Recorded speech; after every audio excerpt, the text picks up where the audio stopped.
രാവിലെ ജോലിക്കായി ആമയിഴഞ്ചാൻ തോട് വൃത്തിയാക്കാനായി എത്തിയ ജോയിയും മറ്റ് 2 പേരും ആമയിഴഞ്ചാൻ തോട്ടിൽ ഇറങ്ങി ഇത് വൃത്തിയാക്കുന്ന സമയത്താണ് ആമയിഴഞ്ചാൻ തോട്ടിലൂടെയുള്ള ജലപ്രവാഹം വർദ്ധിച്ചത്.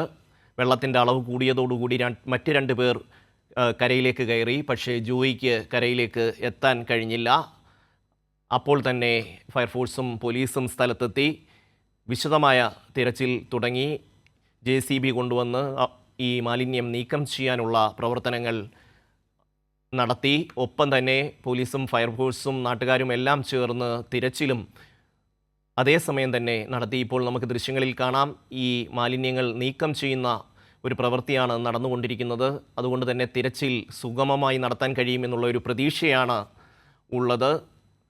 ഒരു കരാർ കമ്പനിക്കാണ് തോട് വൃത്തിയാക്കുന്ന ചുമതല നൽകിയതെന്ന് റെയിൽവേ വൃത്തങ്ങൾ പറയുന്നു. പക്ഷേ ഇന്ന് അവർ വൃത്തിയാക്കാൻ വരുമെന്ന് തങ്ങളെ അറിയിച്ചില്ല എന്നൊരു നിലപാടാണ് റെയിൽവേ സ്വീകരിക്കുന്നത്. എന്തായാലും ജോയിയെ കണ്ടെത്തുക എന്നുള്ളതാണ് ഒന്നാമത്തെ ദൗത്യം. ആ ദൗത്യത്തിൽ തിരുവനന്തപുരത്തെ ഫയർഫോഴ്സും പോലീസും നഗരസഭയും കൈകോർത്തു നിന്നുകൊണ്ട് ആ ജീവൻ രക്ഷിക്കാനുള്ള പരമാവധി ശ്രമമാണ് നടത്തുന്നത്. ജോയിയെ കണ്ടെത്താനുള്ള ശ്രമങ്ങൾ അല്പസമയത്തിനകം വിജയിക്കും എന്നുള്ള പ്രതീക്ഷയിലാണ് ഫയർഫോഴ്സും ഒപ്പം തന്നെ പോലീസും നാട്ടുകാരും എല്ലാവരും ഉള്ളത്.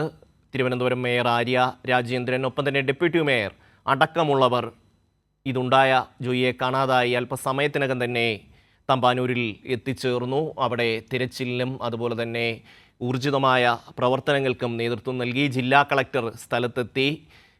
റെയിൽവേ സ്റ്റേഷനിൽ കിടക്കുന്ന ചില ട്രെയിനുകൾ നീക്കം ചെയ്യാനുള്ള നിർദ്ദേശം നൽകിയിട്ടുണ്ട് എന്നുള്ളതാണ് ജില്ലാ കളക്ടർ വ്യക്തമാക്കിയിട്ടുള്ളത്.